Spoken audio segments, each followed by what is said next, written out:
Dead men tell no tales, but their ships speak volumes. Welcome to the Cursed Compass, where we explore the darkest maritime mysteries. Down in southwestern Alabama, on the coldest, most bitter nights of winter, locals look out over the water for a specific apparition. They report seeing a massive phantom steamboat, fully engulfed in flames, drifting silently down the freezing Tombigbee River. This story is deeply anchored in local culture, famously recorded in Catherine Tucker Wyndham's classic book, 13 Alabama Ghosts and Jeffrey.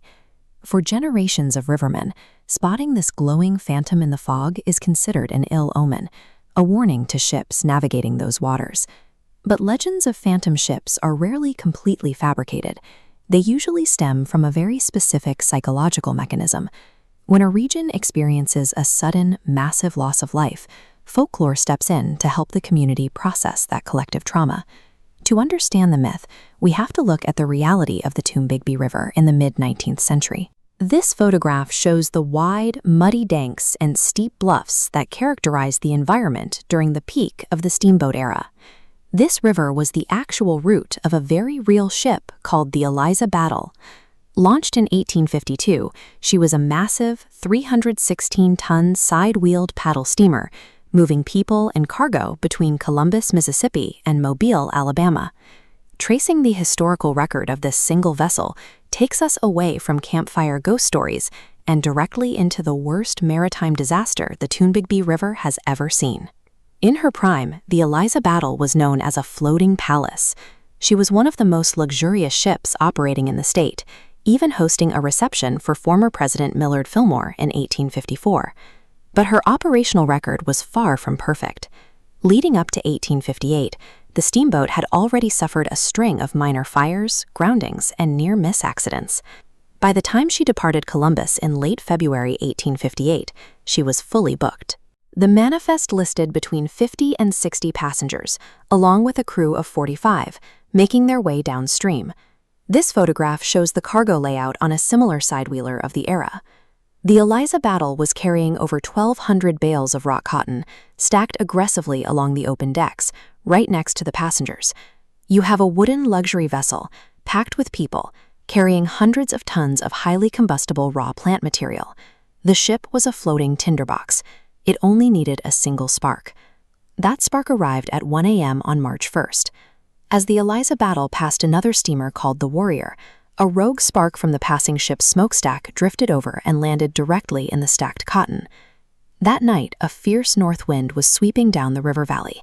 The gale-force gusts acted like a bellows on the smoldering cotton. Within a single hour, the fire was entirely out of control. This top-down schematic reveals the fatal mechanical flaw of the evening. The fire spread so rapidly across the main deck that it completely cut the passengers off from the lifeboats. Desperate to save the ship, pilot Daniel Epps tried to steer toward the shore, but the Tombigbee was experiencing heavy winter flooding. The water had breached the banks, leaving absolutely no solid ground to land on. With the steering deck burning beneath him, Epps made a final extreme maneuver. He drove the flaming steamboat straight off the main channel and directly into the heavy timber of the flooded riverbank. This left the passengers with an impossible choice. Dressed only in their nightclothes, they had to either stay on board and burn or jump into the dark, flooded swamp. To make matters worse, a freak weather anomaly hit at the exact same time. A sudden hailstorm battered the river, and the air temperature plummeted by 40 degrees in just 2 hours. Dutch abandoned the ship, found themselves clinging to the freezing branches of flooded trees or floating in the icy water atop unburned cotton bales. They stayed there, freezing in the dark, for 36 hours until a rescue steamer finally arrived. The sheer lethality of the night came from the environment itself.